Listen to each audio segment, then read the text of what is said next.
It's a lot to unpack in today's stream, a lot to talk about in the wrestling world.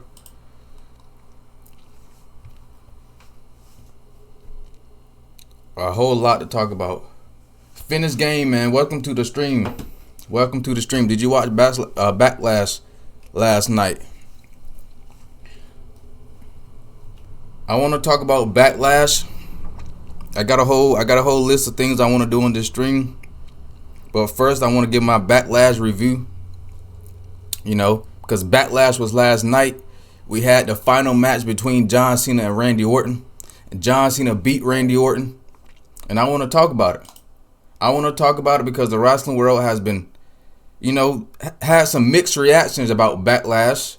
And to be honest, I didn't really get to see Backlash like that. I was out pretty much all day. But I came home and watched the main event between John Cena and Randy Orton. And then I seen the rest of the clips online on YouTube. And I'm going to give y'all my analysis on Backlash. I'm going to give y'all my analysis on Backlash. So, yeah. I'm not even going to give y'all a whole detailed review of Backlash. But I just want to talk about the most significant parts of Backlash. First, I want to talk about Jeff Cobb. Jeff Cobb making his debut last night at WWE Backlash. He got a pretty good pop from the crowd. And I'm assuming that Jeff Cobb is the new member of Solo Sikoa's bloodline. I'm assuming that Jeff Cobb is now officially a part of the bloodline. And also, Jacob Fatu retained his United States Championship in that fatal four-way match between him, Drew McIntyre, LA Knight, and Damian Priest. But the real shocker was Jeff Cobb. And there was rumors that Jeff Cobb was signing with WWE. And I didn't know when Jeff Cobb was coming to the WWE. I didn't know how he was going to come. I didn't know what they had planned for him. And now, last night, I seen that Jeff Cobb is now part of the bloodline, and he helped Jacob Fatu retain his United States Championship. Now, it's a lot of Samoans in the WWE. It's a lot of Samoans in the WWE, man. It's a lot of them. It really is. It's like, man, there's so many Samoans in the WWE. They're like the Jews nowadays, man. They taking over the WWE. I'm telling y'all. But not Jacob Fatu, but Jeff Cobb, man. Jeff Cobb is a beast. I've watched Jeff Cobb ever since the PWG days, ever since he was Matanza Cueto and Lucha Underground. Oh my God. I've always said that Jeff Cobb should have been in the WWE. Honestly, Jeff Cobb should have been in the WWE a long time ago. That guy's a freak of nature, one of the strongest athletes in the world. I'm interested to see how Jeff Cobb and Jacob Fatu, how they get along in the bloodline, because that's two beasts right there. That's two beasts. I don't see many people taking out the bloodline, man, because you got fucking Jeff Cobb, then you got Jacob Fatu. I feel like they might clash in the future. It's a chance that they might clash in the future. But I was really, really excited to see Jeff Cobb back in the WWE, man. I'm not back in the WWE, but making his debut in the WWE. I'm interested to see where he goes and how he does in the WWE. Because I feel like there might be an oversaturation of the Samoans in the WWE. But to be honest with you, it's not that big of a deal. I just hope that Jeff Cobb doesn't get lost in the shuffle. I doubt Jeff Cobb gets lost in the shuffle. But, I mean, him making his debut a part of one of the biggest factions in WWE makes me think that he will be okay. Jeff Cobb will be okay in the WWE. But, man, that bloodline lineup is crazy. And let's not forget, the Tongas we haven't even seen the Tongas back. I feel like, didn't one of the Tongans get injured, or are both of the Tongans injured? So let's not forget, this new bloodline consists of Solo Sikoa, Jacob Fatu, Jeff Cobb, and the Tongans. That's a damn good lineup right there, man. I don't know how long this bloodline thing is going to last, though. I thought the bloodline, I thought they was over with. I thought, they wasn't a group anymore, but apparently they are. They still, are a group, especially with the addition of Jeff Cobb.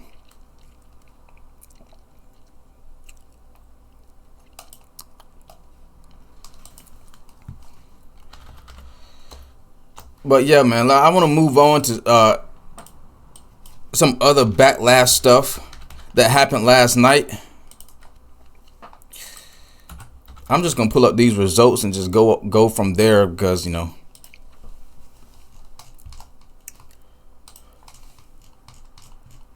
the key moments before I get to the main event. I believe it was only like 4 or 5 matches on the card last night. Oh yeah, I didn't see Becky Lynch versus Lyra Valkyria, but I heard they had a damn good match, so that's pretty much all I got to say on that. I'm loving Becky Lynch as a heel. I mean, Becky Lynch as a heel is 10 times better than Becky Lynch as a face. I've always liked Becky Lynch better as a heel. I just think that her as a face just got really, really boring, really, really stale. I didn't really care about Becky Lynch when she was a face, but now she's a heel. She's showing that heelish side of her, and I really do enjoy Becky Lynch as a heel. I feel like she could win the Intercontinental Championship in the future, but she did not win last night. Valkyria retained her title. I'm gonna go ahead and move on to oh yeah. But then we had Dominic Mysterio taking on Penta. And Penta is taking the job to Dominic Mysterio. And I don't know how I feel about that. I don't know, man. I feel like Penta, he should be an Intercontinental Champion. I fuck with Dominic Mysterio. Mysterio was cool and all. But man, Penta is just out of this world. And it rubs me the wrong way that Penta is taking pinfalls to Dominic Mysterio. But, he did get some help from El Grande Americano, a.k.a. Chad Gable. So I guess, technically, Dominic Mysterio didn't win clean. He didn't win clean at all. So it doesn't make Penta look like, it doesn't make Penta look trash. It's just, I don't know how I feel about Penta losing. Hopefully, one day in the future, Penta he will become the Intercontinental Champion. I really do want to see Penta as the IC title, as IC champ. But last night just wasn't that night. Dominic Mysterio retained his title, and I'm interested to see what Dominic Mysterio does next. I don't think Dominic's gonna hold his title for a long time, but I feel like he'll get at least 3 months in with the IC title. But I'm moving on to Pat McAfee versus Gunther. And this match was honestly better than I thought it was going to be. Pat McAfee showed a lot of fight, a lot of resilience in that match. He did it better than I thought he was going to do against Gunther. Even Michael Cole had to interfere a little bit. Michael Cole and Gunther got into it again. And Michael Cole even tried to help Pat McAfee win the match when Gunther, I believe Gunther was going for like a suplex or something, and near the ropes, and Michael Cole grabbed him by the legs, causing Gunther to trip over, and it almost cost Gunther the match. Pat McAfee went for the cover, but kicked out. Gunther kicked out. But eventually Gunther took back control, and it was pretty much it for Pat McAfee once he locked in that rear naked choke. Pat McAfee, he didn't tap out like he said. He said he would not tap out to Gunther. He passed out. He faded away. He went out like a champ, man. And I feel like that's how this match was. That's the perfect way to match, how this match went. It went pretty much the perfect way. It didn't make Gunther look so trash. The fact that he was going so long against Pat McAfee, because Pat McAfee is not even an active wrestler. So it didn't make Gunther look weak because he was still controlling the match. He just had to deal with some outside interference with Michael Cole and shit like that. And Pat McAfee was, you know what I'm saying, he still gave Gunther some type of fight. So I think that this ended pretty well. This was well, and I don't know what Gunther does after this. Does Gunther go after the world title again? Maybe he goes after Jey Uso. I've been hearing a lot of rumors that Gunther might be facing Goldberg, probably at SummerSlam at some point, maybe. I think that might be the case though, because they did tease that a while back. They teased Gunther versus Goldberg. So we might see Goldberg versus Gunther. I'm expecting that to happen at SummerSlam. Cause at this point I feel like Gunther might just be taking on like legends for right now. Cause I think he's gonna take a break from the World Heavyweight title picture maybe. If he doesn't want to go after it, I think he should still go after Jey Uso and after the world title. But there's a lot of rumors that he's been, you know, there might be a match between him and Goldberg in the future. So, and I think that might be Goldberg's last match against Gunther. I wouldn't mind seeing Goldberg versus Gunther as long as that's Goldberg's last match, because when I think of Goldberg nowadays, I just think of that terrible match he had against Taker. Was it like Crown Jewel or some shit like that? Phasing, what's going on, man? Welcome to the stream. But didn't Goldberg and Taker have a match at fucking Crown Jewel or something? And that was like, Goldberg hit one of the most terrible jackhammers of all time on Undertaker. And that shit gives me nightmares some nights, you know, how bad that match was. But I think that if Gunther faces Goldberg, I feel like Gunther can carry Goldberg to a decent match. But yeah, man, moving on to the main event. Randy Orton versus John Cena, the last time ever. And it was a pretty solid match. A lot of people say that it was boring. A lot of people say that it was match of the year. I don't think it was match of the year, and I don't think it was boring. I think it was just, you know what I'm saying, it was a pretty solid matchup. It was a John Cena versus Randy Orton match. They had a pretty cool spot where Orton hit the attitude adjustment onto Cena through the table on the outside. And then there was a moment where Orton hit the RKO on Cena. He pretty much had the match won, but the ref was out. You know, John Cena inadvertently hit the ref with the WWE Championship, which pretty much costed Randy Orton the match. And my question is this: why didn't they send another ref out there? Why didn't they send another ref?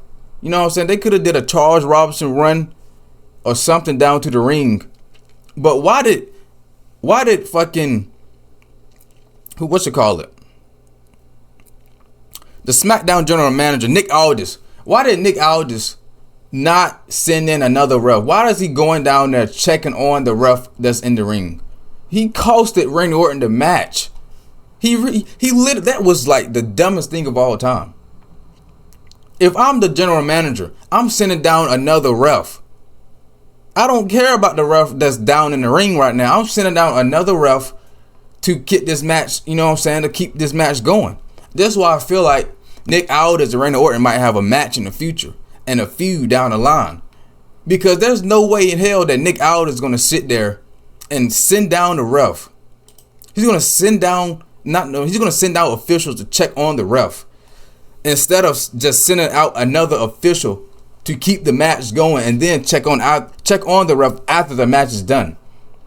This is why I say I think that Nick Aldis did that shit on purpose, man. I think Nick Aldis he's got some heat with Orton, and I feel like they're gonna have a match probably at SummerSlam. And I wouldn't mind seeing that match, Nick Aldis versus Randy Orton in the WWE, because it's just too much. It's just too much shadiness going on between Nick Aldis and Randy Orton, and I know Nick Aldis he wants some revenge of Orton. He took 3 RKO's from Orton. Orton embarrassed him multiple times. I feel like Orton might be pissed off at Nick Aldis at this coming SmackDown, man.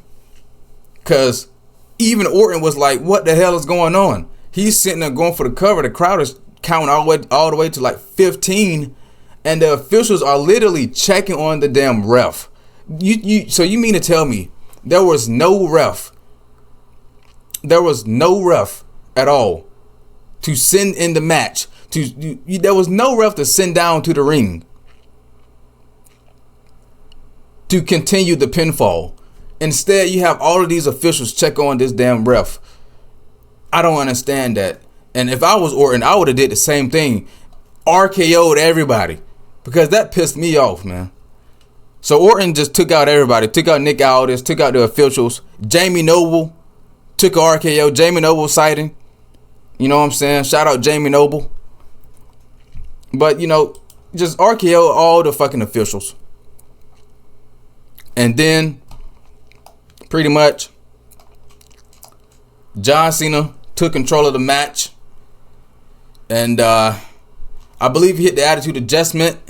No, wait, let's not get too ahead of ourselves, because I forgot a big spot in this matchup. Orton was going for a punt kick. He was going for a punt kick, but R-Truth, out of all people, R-Truth, come down to the ring, stops Randy Orton from putting John Cena's head into the stands. But then he gets RKO'd by Cena. But then Cena capitalizes, hits the attitude adjustment on Orton, and Cena retains the title, pretty much. It was a lot of shenanigans going on in the match, but there's a lot to unpack here, because not only did John Cena win the match, retain his WWE title, not only did R-Truth help John Cena retain the title, we move on to after the show, post-show, in the press conference. John Cena is getting interviewed by the media. And then all of a sudden he gets interrupted by R-Truth. R-Truth is just a fan, he's just the biggest fan of John Cena. And he was just congratulating pretty much. He was congratulating Cena, you know what I'm saying? And just being a fucking fan of Cena. Being a fucking mark of John Cena. But then he said something that got under John Cena's skin. He said that even though they still say you can't wrestle, something along those lines. He said even though they still say you can't wrestle, he's, he's still on his side. If I can pull that up without getting copyrighted, I would just show y'all, but I'm pretty sure I would get copyrighted. I could just share my screen low key. Let me switch over to minicam. So boom, there we go.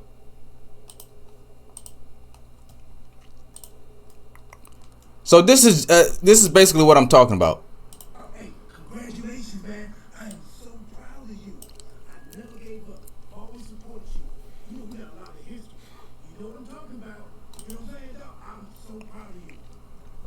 Even if people say you suck. See, and that rubbed John Cena the wrong way. That rubbed John Cena the wrong way right there. Ron, that was over the line. You say one more thing.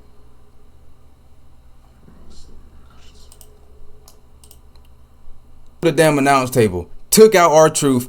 And that pretty much sets up R-Truth versus John Cena at Saturday night's main event. So, this is what we have here, ladies and gentlemen. This is what we have here. John Cena versus R-Truth is planned for Saturday night's main event on May 24th. Now, there has been a lot of 50-50 going on within the wrestling community about this matchup right here. John Cena versus R-Truth. Because so many WWE fans have been clowning AEW for giving random title matches, random AEW World title matches, or just title matches in general to, you know what I'm saying, to like random guys on the roster. You know how sometimes AEW have those random title matches? The guy didn't do anything. He wasn't even in the rankings. He didn't do anything to deserve that title shot, but he gets granted that title shot anyway. A lot of people been saying that this feels the same way, man, because how is R-Truth getting a shot at the WWE title? I don't know if the title is on the line or not. I don't know, but if the title is on the line, I don't think it should be, because there's no way in hell R-Truth should be fighting for the WWE World title. There's just no way. I'm just gonna be honest with you. No biasness or nothing. R-Truth should not be going for the world for the WWE Championship. There's just no way in hell. The last time we've seen R-Truth, I don't know. You know what I'm saying? He's nowhere near that caliber. He's nowhere near the top. You know what I'm saying? He's just not. He's not it. Not that guy right now. He's never really been that guy. You know what I'm saying? But shout out Ron the True Killings though, former NWA World Champion. But John Cena versus R-Truth is an interesting matchup. I don't mind this match as long as it's a non-title matchup. I don't think the title should be on the line, okay? And I wouldn't even be mad if the title isn't on the line. You know? Because obviously we know John Cena is not losing to R-Truth. But it's going to be so obvious if the title is on the line. We know damn well R-Truth is not going to win that title. So I would just have the shit non-title, R-Truth versus John Cena, you know what I'm saying, fan versus hero, and get it over with. It's a nice fun matchup, and then boom. It's a big matchup for R-Truth. Massive matchup for R-Truth. But I don't think the title should be on the line because R-Truth didn't do anything to deserve it.